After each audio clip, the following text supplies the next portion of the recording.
बहुत समय पहले की बात है। एक गांव में चरणदास नाम का आदमी अपनी पत्नी कलावती के साथ रहता था। अगर कभी कोई झूठ या ठगी बात करता तो चरणदास इन दोनों में मास्टर थे। एक दिन उसके दिमाग में एक ख्याल आया कि अगर उसको अमीर आदमी बनना है तो ठगने के लिए गांव का सरदार ठीक आदमी रहेगा। दुनिया में उसके पास बस अब एक ही चीज बाकी रह गई थी, वह थी उसकी बकरी। नहीं, उसके पास दो चीजें थी। अगर तुम उसे गिनो तो क्योंकि साथ में उसकी पत्नी भी तो थी। एक दिन उसने अपनी पत्नी से कहा, मैंने अमीर बनने के लिए एक तरकीब सोची है। उसमें तुमको और बकरी दोनों को मेरी सहायता करनी पड़ेगी, क्योंकि अब केवल तुम दोनों ही मेरे पास रह गए हो और तुम तो मेरे लिए बहुत ही कीमती हो। खास करके इस समय अपनी तरकीब को काम में लाने के लिए मुझे तुम्हारे सोने के हार की जरूरत पड़ेगी, जो मैं अपनी बकरी को दूंगा। जी ठीक है, आप जैसा बोलोगे मैं वही करूंगी, लेकिन इस बात का ख्याल रखना कि वो हार तुम्हारी माँ यानी मेरी सास की आखिरी निशानी है। अगले दिन उसने अपनी पत्नी का सोने का हार लिया और उसके कई छोटे छोटे टुकड़े कर दिए। उनमें से एक टुकड़ा उसने बकरी के चारे में मिला दिया। बाद में जब बकरी ने लीद की तो उसमें वह सोने का टुकड़ा चमक रहा था। उसने फिर एक बार बकरी के चारे में एक सोने का टुकड़ा मिला दिया और बकरी को लेकर वह गांव के सरदार के घर पहुंचा और आवाज लगाई, सरदार की जय हो, सरदार अमर रहे। कहो मेरे बच्चे, कैसे आना हुआ? सरदार, मेरे पास एक बहुत ही खास खबर है जिससे आप सबसे अमीर आदमी बन सकते हो। तब तुम ये खबर अपने पास ही रखकर खुद ही अमीर क्यों नहीं बन जाते? क्योंकि इतनी अमीरी तो केवल सरदारों को ही अच्छी लगती है। जहांपना, अगर मैं इतना अमीर बन गया तो मुझे यकीन है वह खजाना मुझसे आप ले लेंगे। इसलिए मैंने यह सोचा कि उसे मैं आपको अपने आप ही दे दूं। चरणदास, तुम बहुत ही अक्लमंद आदमी हो। बताओ क्या खबर है? चरणदास ने अपनी बकरी और उसकी लीद सरदार को दिखाई। सरदार को ऐसी बकरी देखकर बहुत आश्चर्य हुआ जो अपनी लीद में सोना निकालती है। इससे पहले ही वह अपने आश्चर्य पर काबू पाता कि इतने में बकरी ने फिर से लीद दे दी और उसमें भी सोने का एक टुकड़ा चमचमा रहा था। तुम इस बकरी का क्या लोगे? और देखो, एक दाम बताना, क्योंकि तुम जानते हो कि मैं तुमसे ये बकरी बिना कुछ दिए भी ले सकता हूँ। मैं हमेशा ठीक ही बोलता हूँ जहांपना, आपके एक बहुत ही छोटे नौकर की हैसियत से मैं इसका दाम केवल 100 सोने के टुकड़े और 100 चांदी के टुकड़े मांगता हूँ। चरणदास, तुमको 100 सोने के टुकड़े और 100 चांदी के टुकड़े मिल जाएंगे। चरणदास को तो विश्वास ही नहीं हुआ कि सरदार इतना दयालु था। चरणदास फिर बोला, जहांपना, कोई आपका सोना चोरी न कर ले, इसलिए आप बकरी को अलग ही रखना और अपने बहुत ही खास आदमी को उसकी रक्षा के लिए रखिएगा। इतना कहकर वह वहाँ से चला गया। 4 दिन बाद उस बकरी को जहाँ रखा गया था वह जगह उसकी लीद से भर गई। सरदार के नौकरों ने वह पूरी लीद छान मारी, पर उनको सोने का एक टुकड़ा भी नहीं मिला। ये देखकर सरदार गुस्से से भर गया और बोला, उस कमीने को मेरे पास जिंदा लेकर आओ, और अगर वह न आए तो उसको मार दो और उसका मरा हुआ शरीर देकर आओ, ताकि मैं उसको गिद्धों को खाने के लिए फेंक सकूं। चरणदास तो इसके लिए पहले से ही तैयार था, क्योंकि उसको मालूम था कि सरदार उसको बुलाएगा, क्योंकि उस बकरी की लीद में सोना तो निकलना ही नहीं था। उसने अपनी पत्नी को अपना प्लान पहले से ही बता दिया। कलावती, जब हम सरदार के पास जाएंगे, जो कुछ भी मैं तुमसे कहूँ उस हर बात पर बहस करना और उसको काटना। इस तरह हम आपस में लड़ेंगे और वहाँ से आके मैं देख लूंगा। जी ठीक है, आप जैसा बोलोगे मैं वही करूंगी। उसने एक थैली में खून जैसा लाल रंग लिया और अपनी पत्नी के पेट पर बांध दिया। जैसे ही सरदार के आदमी उसके पास आए, उसने अपनी पत्नी को भी साथ लिया और उनके साथ चल दिया। सरदार के घर आकर चरणदास ने सलाम किया और बोला, सरदार की जय हो, सरदार अमर रहे। जहांपना, आपने मुझे बुलाया? चरणदास, तुमने तो कहा था कि तुम्हारी बकरी अपनी लीद में सोना निकालती है। मैंने उसको तुम्हारे कहे अनुसार 4 दिन तक एक अकेली जगह में रखा, पर मुझे उसकी लीद में सोने का एक टुकड़ा भी नहीं मिला। जहाँपना, पर मैंने तो आपसे यह केवल कहा नहीं था, बल्कि करके भी दिखाया था। उसकी पत्नी बोली, सरदार, इसने आपको धोखा दिया था। बकरी की लीद से कोई सोना वोना नहीं निकलता। चरणदास चिल्लाया। चुप रह झूठी। कलावती ने भी जवाब में कहा, तुम झूठे हो।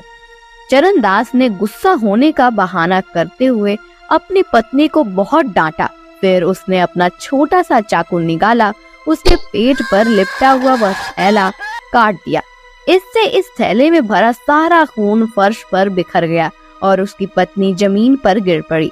यह देखकर सरदार चिल्लाया, तुमने अपनी पत्नी को मार दिया? आपने मुझे बुलाया था ना? क्यों बुलाया था? जल्दी बताइए, ताकि मैं अपनी पत्नी को फिर से जिंदा कर सकूं। सरदार ये सब देखकर परेशान था। वह बोला, तुमने अभी अभी एक इतना बड़ा जुर्म किया है और तुम मुझसे पूछ रहे हो कि मैंने तुमको यहाँ क्यों बुलाया? भूल जाओ कि मैंने तुमको यहाँ बुलाया है। तुमने अपनी पत्नी को मारा है। तुमने एक भयानक जुर्म किया है, वह भी मेरी आंखों के सामने। अब तुम उसकी सजा भुगतने के लिए तैयार हो जाओ। चरणदास ने तुरंत ही एक गिलास भरकर पानी मांगा। सरदार ने पानी मंगवा दिया। चरणदास ने उसके ऊपर कुछ शब्द बोले। फिर उसने अपनी गाय की पूंछ का चवर उस पानी में डुबोया और उस पूंछ को 7 बार झटक कर उससे एक आवाज करते हुए वह पानी अपनी पत्नी पर छिड़क दिया। वह बोला, इसका कटा हुआ शरीर ठीक हो जाए और मैं तुझे हुक्म देता हूँ कि तू उठ जा। उसकी पत्नी तुरंत ही उठकर बैठ गई। अब उसका भी कहीं से कटा हुआ नहीं था। गाय की उस पूंछ के चंवर की ताकत को देखकर सरदार ने सोचा कि अगर यह चंवर उसके पास हो तो वह कितना ताकतवर हो जाएगा। वह अपने उन सब मरे हुए लोगों को जिंदा कर सकता है जो मर गए थे। तो वह चरणदास से बोला, मैंने तो कभी ये सोचा भी नहीं था कि मैं अपनी आंखों से ऐसी ताकत देख पाऊंगा। मुझे लगता है कि मैं लीद में सोना निकालने वाली बकरी के बदले यह चंवर लेना ज्यादा पसंद करूंगा। चरणदास, तुम मुझे इसे कितने में बेचोगे? जहाँपना, मुझे यकीन है कि आप जानते हैं यह चंवर इस बकरी से कहीं ज्यादा कीमती है, पर मैं आपको इसे 200 सोने के टुकड़े और 200 चांदी के टुकड़े में दे दूंगा। सरदार ने उस चंवर के दाम चरणदास को दे दिए और वह चंवर उससे ले लिया। एक दिन जब सरदार अपने सलाहकारों के साथ खा पी रहे थे तो उसी समय उसकी एक पत्नी वहां और खाना रखने के लिए आई। तो उसने उन लोगों से कहा, मैं पहले अपनी पत्नी को मार दूंगा और फिर इसे जिंदा करूंगा। तुरंत ही उसने अपनी पत्नी को पकड़कर जमीन पर गिरा दिया और उसका गला काट दिया। उसका एक सलाहकार ये देखकर घबरा गया और चीख पड़ा, सरदार, यह आपने क्या किया? आपने तो उन्हें मार ही दिया। ठीक है, अब हम खाना खाते हैं और पीते हैं। बाद में मैं इसको जल्द ही जिंदा कर दूंगा। पर उसके सलाहकारों को तो चिंता हो रही थी। उन्होंने सरदार को उसे जल्दी ही जिंदा करने को कहा। सरदार ने तब वह चंवर पानी से भरे ग्लास में डुबोया और चरणदास की तरह कुछ शब्द बोले। फिर उसने चंवर को 7 बार हवा में हिलाया और उसका पानी अपनी पत्नी के शरीर पर छिड़क दिया। उसने उसको हुक्म दिया कि वह उठ जाए, पर वह तो वहीं की वहीं पड़ी रही, हिली भी नहीं वहाँ से।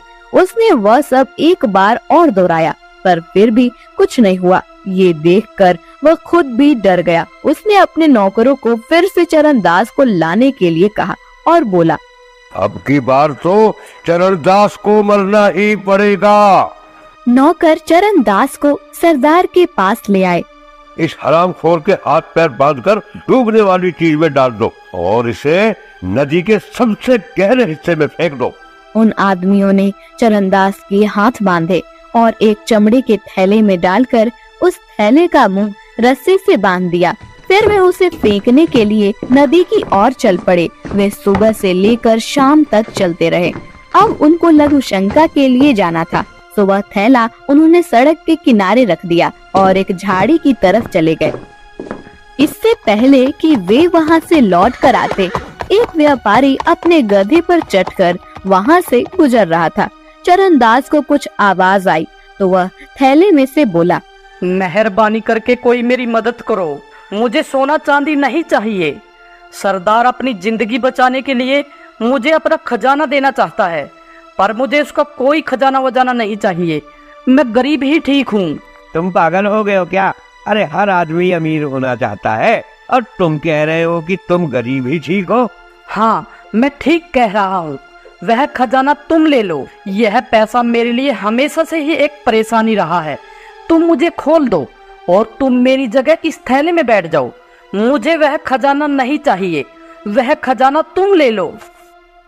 उस आदमी ने तुरंत ही वह थैला खोला, चरणदास को बाहर निकाला और खुद उस थैले में बंद हो गया। चरणदास उस आदमी के गधे पर बैठकर वहां से चला गया। कुछ ही देर में सरदार के आदमी लघु शंका से वापस आ गए। उन्होंने वह थैला उठाया और उसे उठाकर चल दिए। उनमें से एक बोला, आखिर चरणदास, तुम हमारे हाथ लग ही गए। अब तुम किसी को धोखा नहीं दे पाओगे। हम तुम्हें अब नदी में फेंक देंगे। वो आदमी ये बातें सुनकर थैले में से चिल्लाया, नहीं नहीं, मैं चरणदास नहीं हूँ, मैं हूँ, मुझे खोल दो। हाँ हाँ, वह तुम ही हो, वह तुम ही हो।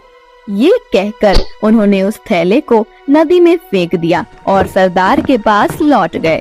पर इससे पहले कि सरदार के नौकर उसको सारी खबर बताते कि चरणदास गधे पर सवार होकर वहां आ पहुंचा। सरदार तो उसको देखकर कुछ बोल ही नहीं सका। चरणदास सरदार से बोला, सरदार सरदार, आपके पुरखों ने आशीर्वाद भेजा है। अच्छा हो अगर आप भी उनसे मिलने वहाँ चले जाए। वे आपको बहुत याद करते हैं। वहाँ सोना और चांदी टनों में है।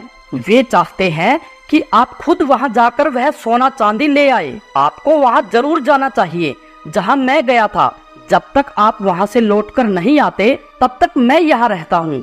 यह सुनकर सरदार ने अपने गांव वालों को बुलाया और उनसे कहा, चरणदास ने मेरे पुरखों को देखा है, मैं भी उनको देखने जाना चाहता हूँ। जब तक मैं उनके दर्शन करके नहीं आता तब तक यह चरणदास ही तुम्हारा सरदार रहेगा।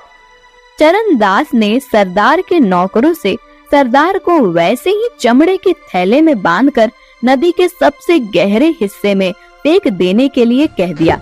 सरदार के आदमी सरदार को थैले में बांधकर नदी पर ले गए और उसको नदी में फेंक दिया। चरणदास ने उस गांव पर कई सालों तक राज किया और जब सरदार वापस नहीं आया तो वह उस गांव का असली सरदार बन गया। इस तरह से गांव का वह ठग गांव का असली सरदार बन गया। रामधन तिवारी को परमात्मा ने सब कुछ दिया था, किंतु संतान के बिना उनका घर सूना था। धन धान्य से भरा पूरा घर उन्हें जंगल की तरह जान पड़ता। संतान की लालसा से उन्होंने न जाने कितने तप जप और विधान करवाए और अंत में उनकी ढलती उम्र में पुत्र तो नहीं पर एक पुत्री का जन्म हुआ। उसका नाम रखा गया सोना। सोना का लालन पालन बड़े लाड़ प्यार से होने लगा।